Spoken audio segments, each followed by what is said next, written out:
Halo semuanya, selamat datang di podcast belajar manajemen dari film Hidden Figures. Kali ini kita bakal ngobrol tentang bagaimana film ini bisa dilihat dari perspektif manajemen investasi dan sumber daya manusia. Bersama saya sudah ada Diana Esmeralda yang siap berbagi insight menarik. Halo, nama saya Neva Jimla Sapitri. Halo guys, kenalin nama aku Diana Esmeralda dan sekarang kita bakal ngebahas salah satu film yang cukup seru ya kan ya Pak ya.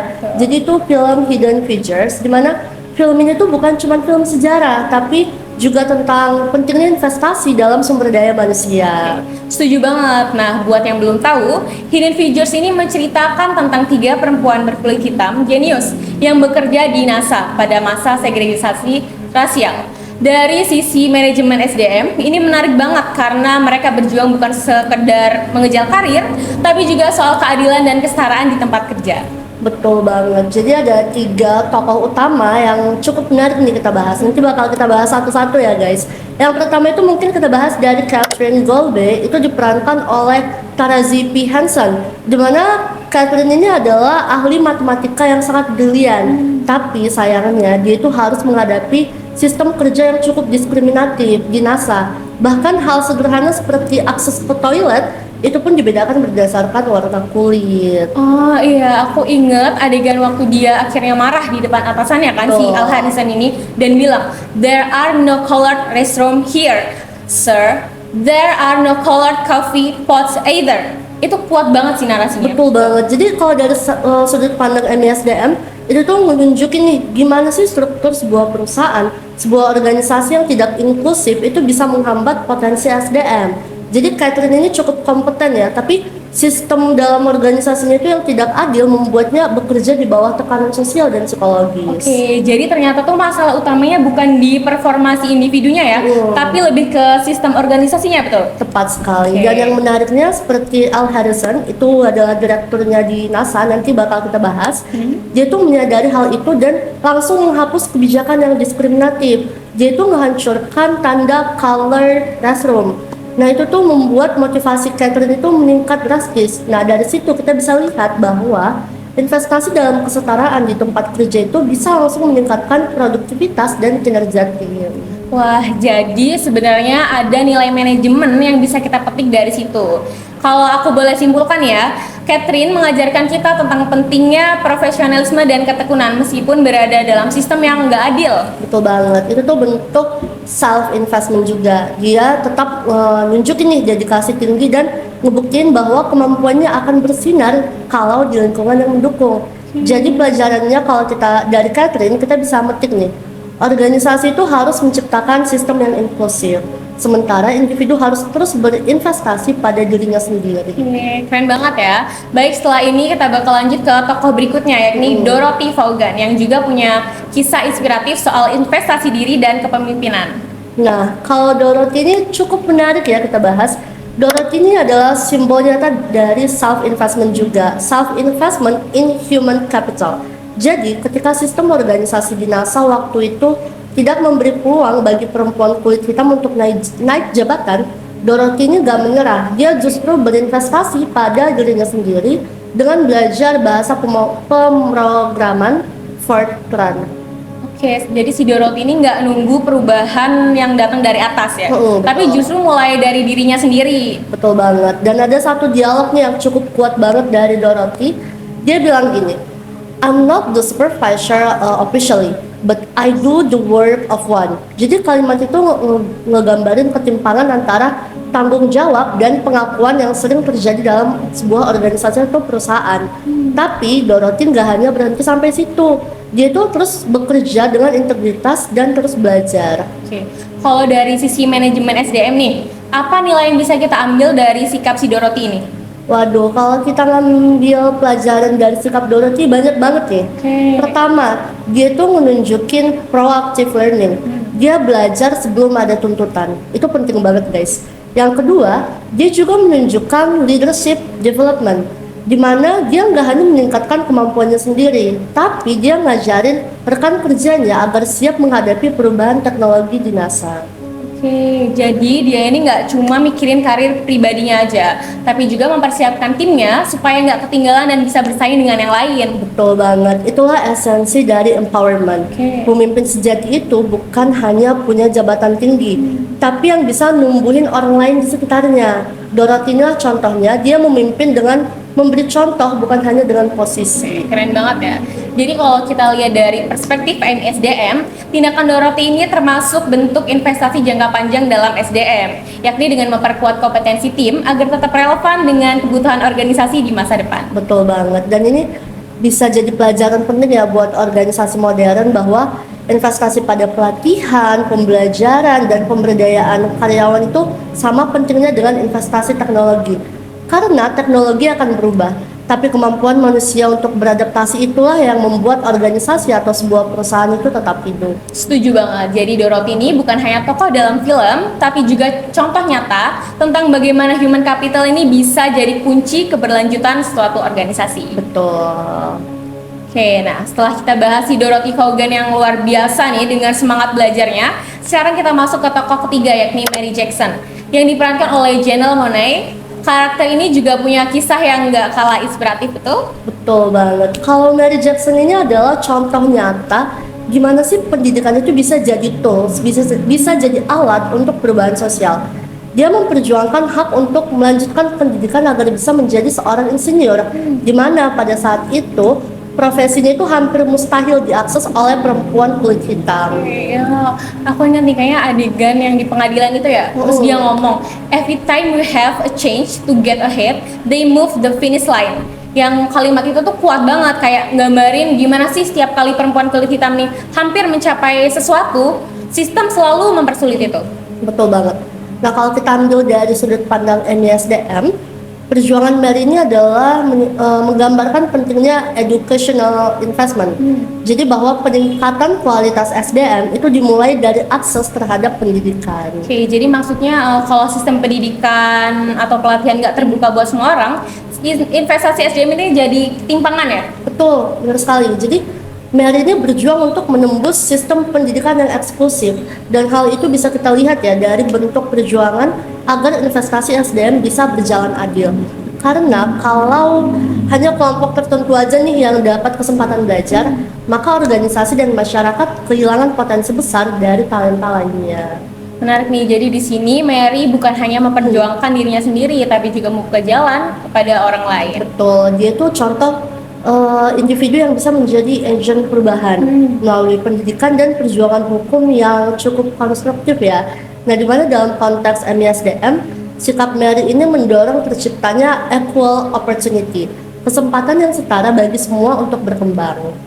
Oke, jadi dari ketiga tokoh ini aja nih, Catherine, Dorothy, Mary, kita udah belajar banyak banget soal pentingnya investasi manusia lewat kesetaraan, pembelajaran, dan pendidikan. Betul, mereka bertiga ini ngebuktiin nih bahwa keberhasilan organisasi seperti NASA itu gak cuma karena teknologi, tapi karena keberanian dan komitmen manusia yang ada di dalamnya. Oke, kita udah bahas nih ketiga tokoh perempuan yang hebat dari Hidden Figures.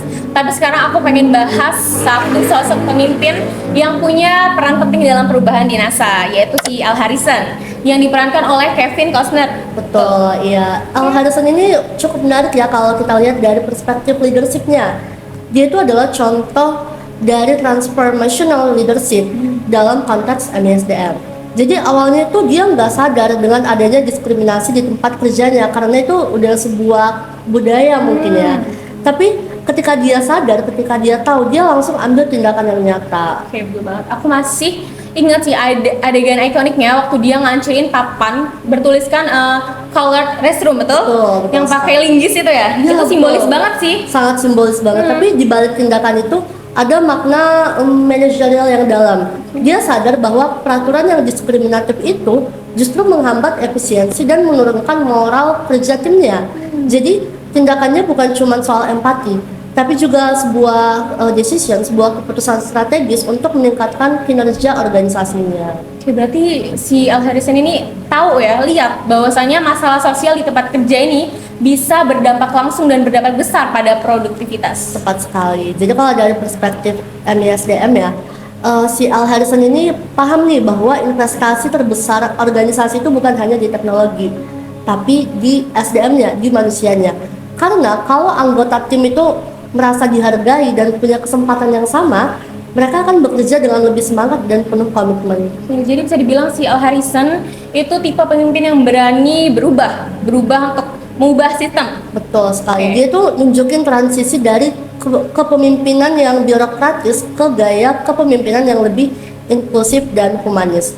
Ini tuh sesuai banget ya dengan prinsip modern dalam manajemen SDM, bahwa kepemimpinan itu bukan tentang power, bukan tentang kekuasaan, tapi tentang gimana mereka menciptakan lingkungan yang mendukung pertumbuhan semua orang. Nih, jadi dari sosok Al Harrison ini kita belajar bahwa seorang pemimpin sejati adalah orang yang bisa mendengarkan, memahami, dan mengambil keputusan yang bukan hanya adil secara moral dan untuk sebagian orang saja, tapi juga cerdas secara manajerial. Betul, kembali lagi organisasi itu berhasil ketika organisasi itu berinvestasi dengan baik pada SDM-nya, pada manusianya, bukan cuma pada mesin atau teknologinya. Nah, kalau tadi kita bahas pemimpin yang visioner seperti Al Harrison, sekarang kita masuk ke sisi lain dari film Hidden Figures, yaitu dua karakter yang sering muncul dan menggambarkan hambatan dalam organisasi. Mereka adalah Paul Stanford dan Vivian Michelle. Betul, kalau membahas tentang yang ini gak kalah menarik juga ya. Kalau Paul Stafford itu kan diperankan oleh Jim Parsons, dan Vivian Michelle ini diperankan oleh Kirsten Dunst. Itu tuh contoh nyata dari struktur organisasi konservatif yang menolak perubahan. Mereka itu merepresentasikan gimana bias, gimana diskriminasi bisa menghambat kemajuan di tempat kerjanya. Aku inget, waktu Paul ini sering banget meremehin kontribusi Catherine ya. Betul. Bahkan dia nggak mau mencantumkan nama Catherine di laporan resmi yang bahkan Catherine yang ngetik. Padahal kontribusinya itu besar banget. Betul banget. Dan Vivian Michelle ini nunjukin bagaimana bentuk diskriminasi yang lebih halus. Misalnya waktu dia bilang gini ke Dorothy, "They're not ready for someone like you." Kalimat itu mencerminkan bias sistemik yang berakar kuat dalam budaya organisasinya. Jadi dari kacamata manajemen SDM, perilaku mereka ini bisa dibilang jadi penghambat. Betul banget. Kalau dari perspektif MISDM itu, dua tokoh ini menggambarkan hambatan internal terhadap diversity management. Mereka itu nunjukin bagaimana resistensi terhadap perubahan, dan hal itu bisa menurunkan kecepatan inovasi organisasi. Jadi bisa disimpulkan bahwa organisasi ini masih mempertahankan budaya eksklusif yang dampaknya bukan hanya ke sosial tapi juga produktivitas menurun. Betul sekali. Jadi dalam MISDM, perilaku yang ditunjukkan oleh Paul dan Vivian itu menghambat efektivitas investasi SDM-nya. Karena kalau budaya organisasi itu udah nggak inklusif lagi, kolaborasinya itu pasti terhambat. Dan potensi individu juga nggak bisa berkembang secara optimal. Oke. Jadi pesan pentingnya ya, organisasi modern harus berani membuka diri terhadap keberagaman. Karena justru dari situlah banyak inovasi yang muncul dalam pertumbuhan. Betul, diversity and inclusion itu bukan sekedar nilai moral, tapi strategi bisnis dan manajemen yang bisa membuat organisasi lebih kompetitif dan manusiawi. Keren banget ya, jadi dari semua tokoh yang kita bahas nih, Catherine, Dorothy, Mary, Al, sampai Paul dan Vivian, semuanya ini ngasih kita pelajaran berharga tentang bagaimana organisasi bisa berkembang lewat investasi pada manusia. Betul, kalau dirangkum, pesan utamanya sederhana aja. Teknologi itu bisa maju, tapi manusialah yang membuat kemajuan itu bermakna. Kalau dikaitkan nih dengan perspektif manajemen investasi sumber daya manusia, apa pelajaran paling penting dari kisah nyata ini? Salah satu pembelajarannya itu adalah bahwa kebijakan sosial dan politik itu bisa sangat mempengaruhi efisiensi organisasi. Awalnya NASA kan hanya berfokus pada investasi teknologi, tapi seiring waktu mereka tuh sadar bahwa investasi yang paling berharga itu adalah human capital, manusianya itu sendiri. Bisa dibilang perubahan besar di NASA ini terjadi ketika mereka ini mulai menghargai keberagaman dan kesetaraan ya? Betul banget. Jadi transformasi itu sejalan dengan prinsip MISDM ya, yang menekankan bahwa pengelolaan SDM itu bukan cuma soal rekrutmen atau pelatihan doang, tapi juga soal gimana sih buat sistem yang mendukung diversity, equity, dan inclusionnya. Dan yang menariknya adalah perubahan kebijakan internal NASA waktu itu justru membawa keberuntungan nih bagi organisasinya. Oke, benar-benar keren banget ya film ini. Jadi tuh film ini bukan cuma tentang perjuangan perempuan kulit hitam, tapi juga tentang bagaimana organisasi bisa tumbuh lewat keadilan dan kemanusiaan. Betul. Kalau mau dirangkum lagi, Hidden Figures ini menunjukkan bahwa diskriminasi di tempat kerja itu bukan cuma masalah moral, tapi juga masalah manajerial. Ketika manusia itu nggak diperlakukan setara, organisasi itu akan kehilangan potensi terbaiknya. Dan kalau nggak salah dari semua tokoh yang kamu tadi bilang, Dorothy Vaughan ini bisa jadi satu contoh yang teladan. Bisa banget. Dorothy ini nunjukin nilai sejati dari investasi SDM. Dia belajar tanpa henti, tanpa ada penekanan. Dia tuh memimpin dengan integritas dan memberdayakan orang lain juga.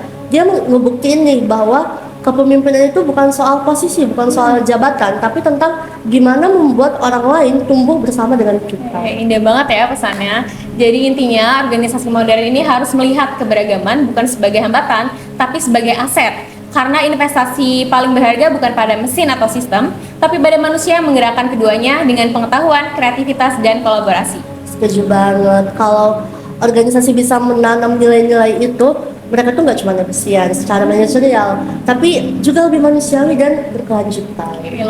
Luar biasa. Terima kasih banget untuk narasumber kita Diana Esmeralda buat diskusinya yang penuh insight hari ini. Sama-sama banget ya. Semoga obrolan ini bisa menginspirasi teman-teman semua dan terus berinvestasi pada dirinya sendiri dan orang lain di sekitar kita. Terima kasih. Dadah.